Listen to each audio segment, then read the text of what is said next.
마가복음 10장 6절부터 5절까지 말씀 보시고 또 10장 17절부터 20절까지 말씀을 함께 보겠습니다.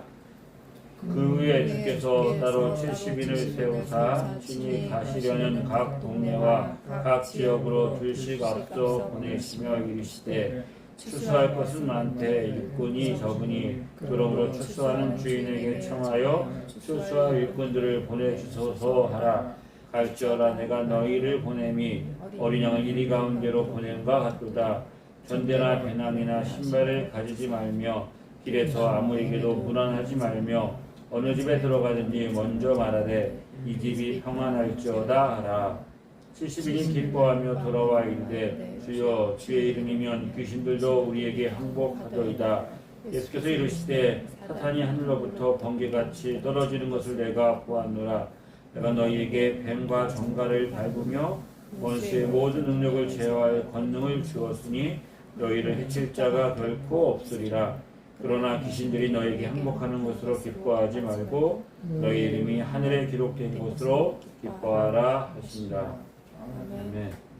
예수님이 12 제자 외에 예수님을 따랐던 70명의 사람들이 있었습니다. 그들을 둘씩 짝을 지어서 각 동네와 지역으로 다니면서 복음을 전하라고 말씀하십니다.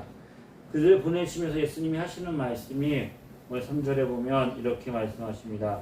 내가 너희를 보냄이 어린 양을 이리 가운데로 보냄과 같도다. 거기서 말하는 어린 양은 예수님이 보내는 70명의 제자들이었습니다.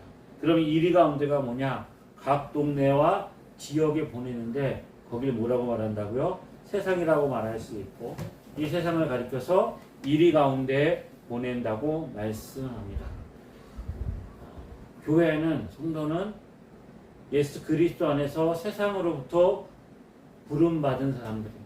우리는 부름받은 사람인가 동시에 세상으로 보냄을 받은 사람들입니다. 우리의 정체성은 부름받은 자가 보냄을 받았는데 어떻다고요? 이리 가운데 양으로 보내집니다.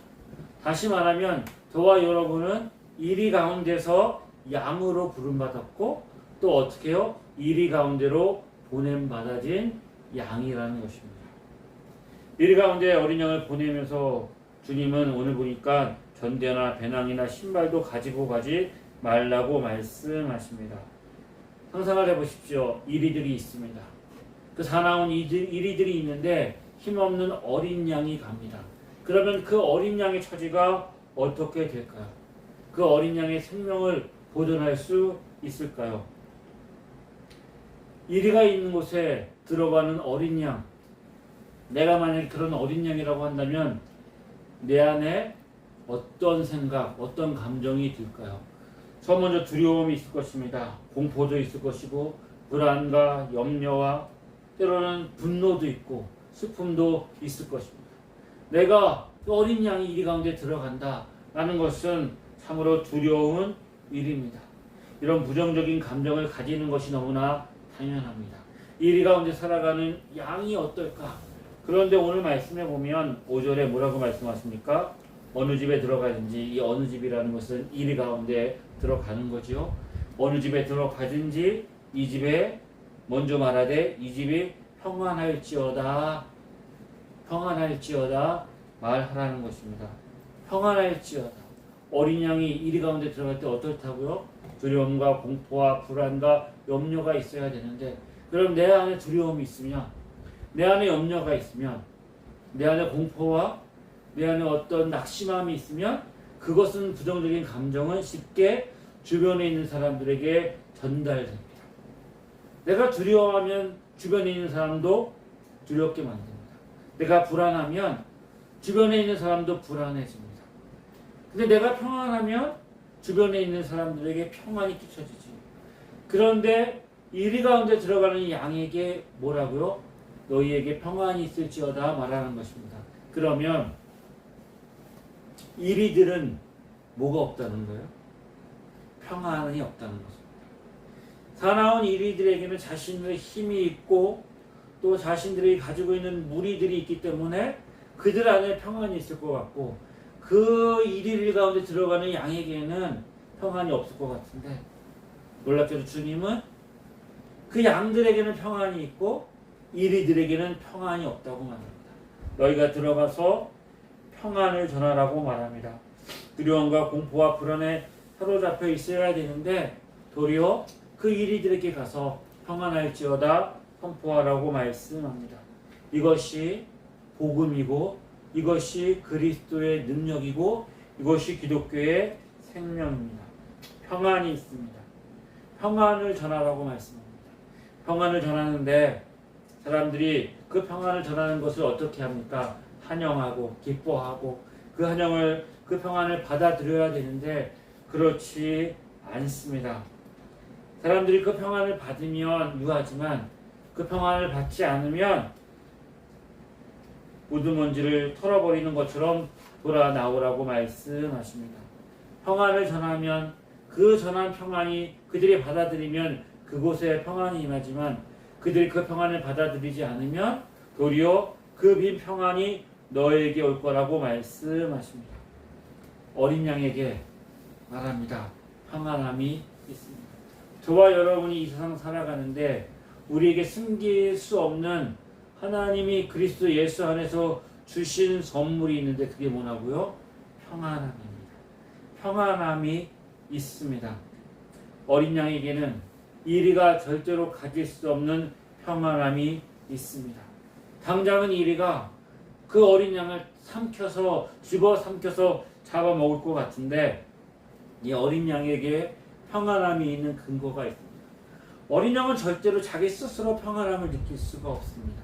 그런데 어린 양이 평안함을 느끼게 되는 조건이 하나 있어요. 어떤 조건이 있느냐? 어린 양이 때로 몰려 있어도 어린 양이 한 마리가 아니라 수백 마리가 몰려 있어도 그 어린 양들이 자신들에게 평안함을 주지는 않습니다. 그런데 어린 양이 평안함을 가질 수 있는 조건은 우리가 불렀던 찬양처럼 선한 목자가 있을 때입니다. 선한 목자의 보호함과 선한 목자의 인도함과 선한 목자가 함께 있을 때 어린 양은 평안함을 누릴 수 있는 것입니다. 당장 이 이리가 어린 양을 집어삼킬 것 같지만 그래서 어린 양을 무시하고 어린 양을 두렵게 만들지만 그들이 보지 못하는 것 어린 양에게는 언제나 그 어린 양을 보호하는 자신의 생명을 내어주면서까지 어린 양을 보호하는 선한 목자가 있는 것입니다. 그러므로 이리 가운데 어린 양을 보낼 때 어린 양 홀로 보내는 것 아니에요. 전대도 가져가지 말고 너희가 뭐 신발도 가져가지 말고 배낭도 가져가지 말라. 빈손으로 가는 것 같지만 그 어린 양과 함께하는 주님이 함께 가시는 것입니다. 아멘. 주님이 보호하시고 주님이 지키시고 주님의 이름으로 주님의 능력으로 가는 것이죠. 19절 말씀해 보면 너희에게 뱀과 정갈을 밟으며 원수의 모든 능력을 제어할 권능을 주었습니다. 이 능력과 권능은 어린 양에게 있지 않고 그와 동행하시는 예수 그리스도 안에 있는 것입니다. 어린 양에게 평안이 있습니다. 이 평안은 주님이 주시는 평안입니다. 주님이 그 제자들에게 가서 평안을 빌라고 말한 것은 이 세상에는 평안이 없기 때문입니다. 이 평안은 어떻다고요? 요한복음 14장에 주님이 이렇게 말씀하셨습니다. 평안을 너희에게 끼치노니 곧 나의 평안을 너희에게 주노라. 내가 너희에게 주는 것은 세상이 주는 것과 같지 아니하리라. 너희는 마음에 근심하지도 말고 두려워하지 말라. 세상이 주는 것과 같지 않을 것이다. 세상이 주는 평안함이 있습니다. 이리가 누리는 평안함이죠. 세상에 있는 사람들이 가지고 있는 평안함이에요. 그런데 이 평안함은 주님이 주시는 평안과 같지 않다는 것입니다. 그럼 세상이 주는 평안함은 어떻게 누릴 수 있을까요? 세상은 무엇인가 이 세상의 것을 소유함으로 그것을 가지고 있음으로 평안함을 누리는 것입니다. 그래서 만족이 없습니다. 그래서 가지려고 하면 더 가져야 됩니다. 저만큼 누리고 있으면 저만큼 가지고 있으면, 저런 권력과 저런 힘과 저런 돈을 가지고 있으면 만족하고 그만하면 될 것 같은데 욕심이 끝이 없습니다. 자신이 가지고 있는 모든 권력과 힘을 소유에 다해서도 평생 쓸 수 없는, 평생 누릴 수 없는 것을 쌓고 쌓아두어야 자신이 가지고 있는 불안함과 두려움이 없어진다고 생각하기 때문에 그런 어리석은 길을 걸어가는 것이죠. 욕망과 욕심이 끝이 없습니다. 가지면 가질수록 평안해져야 되는데 두려움과 염려와 걱정이 더 많아지는 것입니다. 이 세상이 주는 평안함은 이렇게 자신을 두렵게 하는 것, 자신을 불안하게 만드는 것, 자신을 어렵게 만드는 것들이 없어져야 평안함을 누린다고 생각합니다. 그래서 주변에 사람이 많은데 그 사람도 어때요? 믿지 못하는 것이죠. 그 사람들에게 약점을 잡고 그 약점을 가지고 사람을 묶어두려고 합니다. 때로는 어떤 자리와 돈을 줌으로 인해서 자신이 가지고 있는 평안함을 누리려고 하는 거예요. 근데 어느 순간 그들이 돌아서면, 그들이 등을 돌리면 자신이 쌓았던 것들이 하루아침에 무너지는 거예요. 그것이 우리가 지금 세상에서 일어나고 우리 눈으로 보고 있는 현실인 것이죠. 우리 인생 늘 불안하고 늘 두렵고 늘 어려움이 있습니다. 우리가 능력과 힘으로 해결할 수 없는 문제들이 있습니다. 이리가 있는 곳에 어린 양이 들어갑니다. 이 어린 양이 살아가는 것은 무엇이 전제되어져 있는가요? 두려움과 공포와 불안한 삶이 전제되어져 있는 거예요. 이것이 없음으로 누려지는 평안함이 어린 양이 누리는 평안함이 아니라는 거예요. 여러분의 인생 가운데 두려워할 일, 걱정하고 염려하며 근심해야 될 일들이 전혀 없는 삶이 우리에게 주어지는가? 예기치 못한 일들이 일어나게 되어 있어요. 오늘 아침같이 예기치 못한 일들이 일어나요. 날씨가 이렇게 더운데 에어컨이 고장난다. 우리가 상상할 수 없는 일들, 그런 어려움들이 예기치 못하게 우리에게 다가오는 거예요. 손쓸 방법이 없는 이런 상황들이 있는 것, 우리가 살아가는 삶의 현실이고 이리 가운데 양이 살아가는 현실인 거예요. 이런 삶을 두렵게 만들고 불안하고 공포스럽게 만드는 것들이 없어지는 평안함을 기대하는 것, 그것은 어리석고 미련한 것이죠. 그러면 어떻게 이 평안함을 얻을 수가 있다고요? 주님이 주시는 평안함, 주님과 함께 있음으로 누리는 평안함입니다. 이 땅에는 악한 자들이 있습니다. 평안함을 전하는 건 얼마나 기이한 일입니까? 누군가 와서 나에게 평안함을 전하라고 전하는 거예요. 하지만 그것을 받아들일 사람들이 그들이 전하는 평안함이 어때요? 마음에 들지 않는 거예요. 거절하는 거예요. 거절하기만 합니까? 그들을 배척합니다. 그들을 배척합니다. 더 견고하고 더 악한 자들이 있는 거예요. 견고와 성과 같은 예수님이 복음을 전하고 능력을 행했지만 받아들이지 않는 고라신과 베세다 같은 사람들이 있는 거예요. 두로와 시돈보다 더 강력한 가버나움이 있어요. 예수님이 다른 어느 곳보다 더 큰 많은 능력을 행했음에도 불구하고 예수님을 배척할 뿐만 아니라 죽이려고 했던 사람들이 있는 것, 우리가 살아가는 세상인 것이죠. 그렇지만 우리에게 주님 평안함이 있다고 말씀하십니다. 우리가 환경과 상황이 변해져서 주어지는 평안함이 아닙니다. 풍랑이는 파도 가운데서도 누릴 수 있는 견고한 평안함이 있습니다.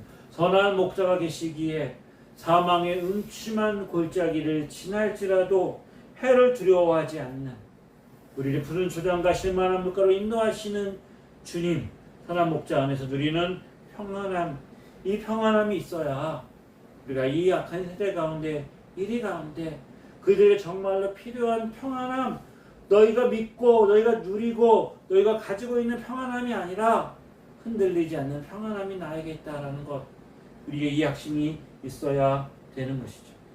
어린 양이 이리 가운데 들어갑니다. 어린 양이 왜 이리 가운데 들어갈까요? 추수할 일꾼들, 어린 양이 이리 가운데 들어가는데 그 이리 가운데서도 복음을 듣고 변화될 사람들이 있는 거예요. 거기에 택한 백성들이 있는 거죠. 그러면 어떻게 이리 가운데 들어가는 어린 양이 이리를 이길까요? 어린 양이 이리 가운데 들어갔더니 갑자기 이 어린 양이 호랑이나 사자나 곰과 같은 맹수로 변화되지 않습니다. 우리가 기대하는 건 뭐예요? 이 약한 어둠의 세력 가운데 이리 가운데 들어갔더니 갑자기 우리가 변해서 마치 어떤 능력과 힘을 가지고 있는 것처럼 사자나 호랑이가 되어서 이리가 그 앞에 무릎 꿇는 것을 기대하죠. 하지만 어린 양이 뭐예요? 예수님이 이 땅에 오셔서 복음을 전하고 공생애를 시작하려고 할 때 침례 요한이 예수님을 보고 한 말이 뭡니까? 보라, 저는 세상 죄를 지고 가는 하나님의 어린 양이라.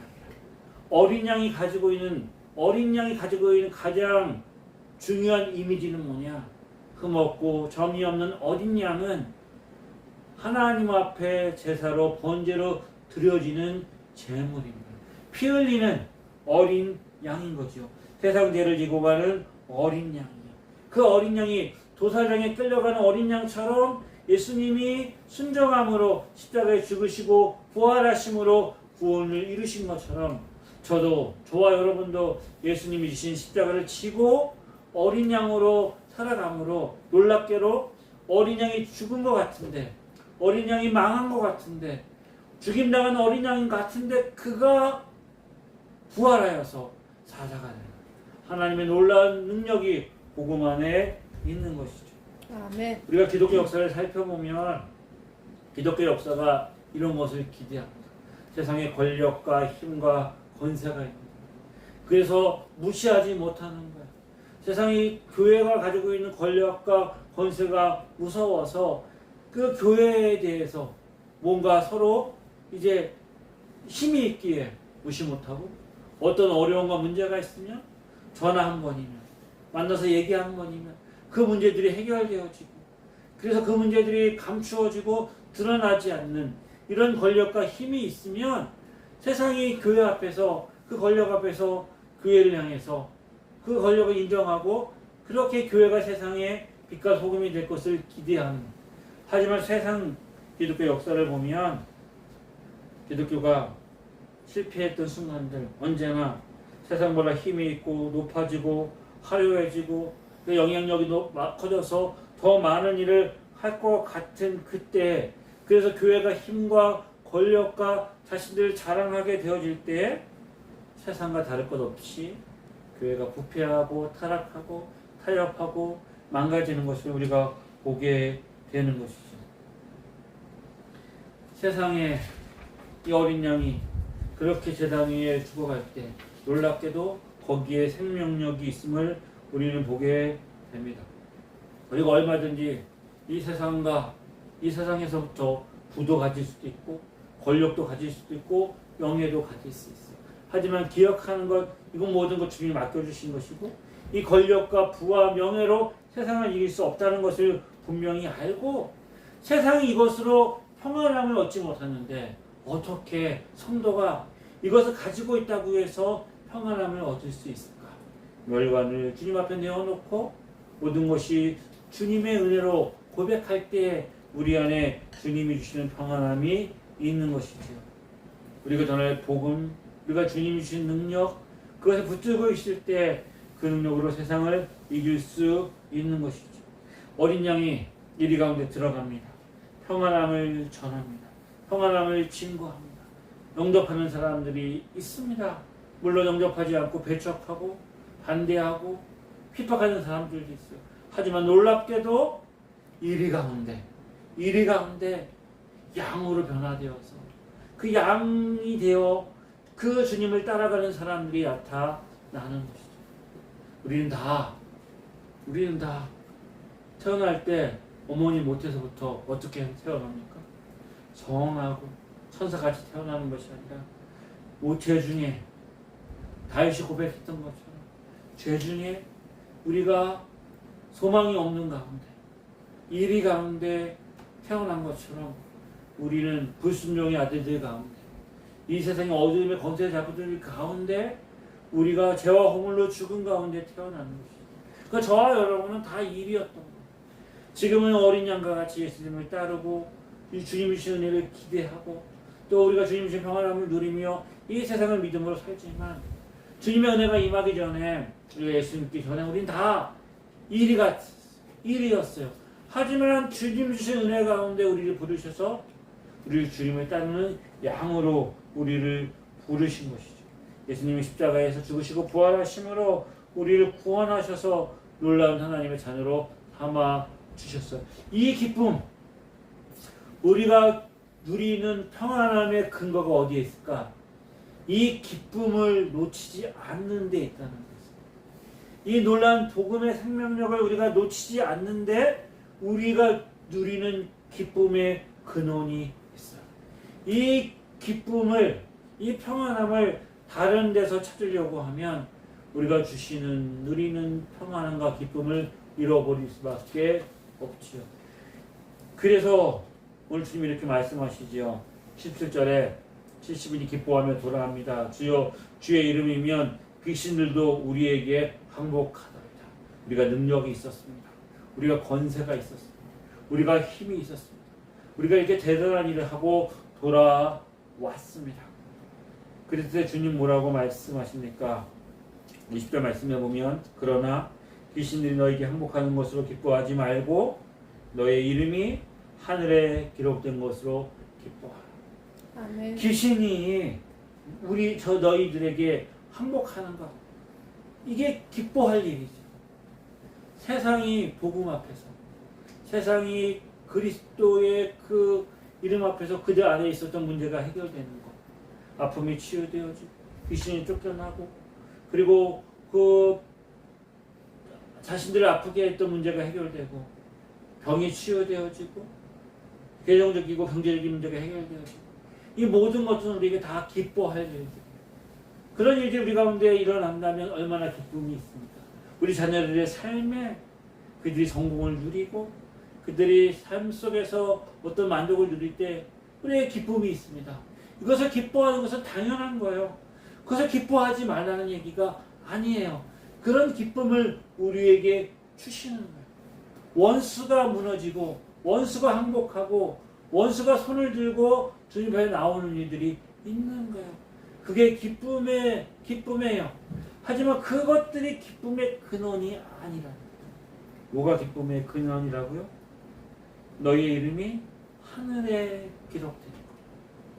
일이었던 우리가 예수 그리스도 안에서 구원받아 하나님의 자녀가 되었다는 이 사실, 내가 하나님의 자녀로 부름받은 자로서 이 세상에 살아가고 있다는 이 사실을 잊지 말라는 거예요. 우리의 싸움은 혈과 육에 있지 않아요. 우리의 씨름은 혈과 육을 상대하는 것이 아니에요. 통치와 권세와 이 세상의 어둠의 주관자들, 하늘에 있는 악한 영들과의 싸움인데 이 모든 싸움을 승리하는 기본 원리는 우리 안에 빼앗기지 않는 기쁨이 있다는 것을 아는 거예요. 이 기쁨이 주는 평안함. 그러므로 우리의 싸움의 가장 중요한 싸움은 내가 누구냐, 나의 기쁨의 근원이 어디에 있느냐, 내가 누리는 평안함, 내가 얻어야 될 평안함이 어디에 있느냐. 자녀에게 있지도 않고 내가 사랑하는 사람에게 있지도 않고 이 세상에서 내가 하는 어떤 일에 성취해 있지도 않고 내가 누리는 평안함과 기쁨의 근원은 오직 그리스도 예수 안에 있다. 거기에 소망이 있다는 것을 고백하고 나아가는 것이죠. 우리 주 예수 그리스도 안에서 주님이 주신 귀한 은혜를 고백하고 주님 바라보고 믿음으로 살아갈 때 이 세상에 빼앗길 수 없는 놀라운 평안함과 승리와 기쁨이 우리에게 주어진다 말씀하고 있습니다. 아멘. 이리에 둘러싸인 양처럼 저와 여러분은 이 세상의 사람들과 똑같이, 아니 그 사람들보다 더 큰 두려움과 불안과 염려와 걱정 가운데 살아가게 될 것입니다. 아니 그 가운데 저와 여러분이 살고 있을 거예요. 하지만 그들에게 없는 기쁨의 근원이 우리에게 있죠. 우리의 이름이 하늘에 기록된 것이죠. 이 아멘. 놀라운 기쁨의 근원이 어디에 있다고요? 예수 그리스도 안에 있습니다. 우리를 위해서 하늘의 영광을 버리시고 십자가에 죽으시고 부활하심으로 우리를 위해 영원한 집을 예비하시고 성령님을 보내셔서 선한 목자로 우리를 천국 가는 그날까지 인도하시는 놀라운 하나님의 은혜 안에 우리가 있기에, 이 복음의 능력을 있기에 우리에게는 무엇으로 빼앗기지 않는 놀라운 기쁨이 저와 여러분에게 있습니다. 이 아멘. 기쁨을 기억하시고 주님 오시는 그날까지 이 평안함을 누리고 이 평안함을 전하며 증거하며 선포하는 복된 은혜 저와 여러분이 있기를 주의 이름으로 축복합니다. 아멘. 기도하겠습니다. 참 좋으신 하나님 아버지 은혜 감사합니다. 기쁨으로 살게 하여 주옵소서. 주님 안에서 만족함을 누리게 하여 주옵소서. 세상이 주는 평안함이 아니라 예수 그리스도 안에서 누리는 평안함의 그 비밀이 우리의 삶에 누려지게 하시고 고백되게 하여 주시옵소서. 감사드리며 예수님의 이름으로 기도드립니다. 주 예수 그리스도의 은혜와 하나님 아버지의 크신 사랑하심과 성령님의 인도하심이 주님 안에서 평안함을 누리며 평안의 사랑으로 세상을 살기를 소망하는 주의 자녀들 위해 지금부터 영원히 함께 하시기를 간절히 축원하옵나이다. 아멘.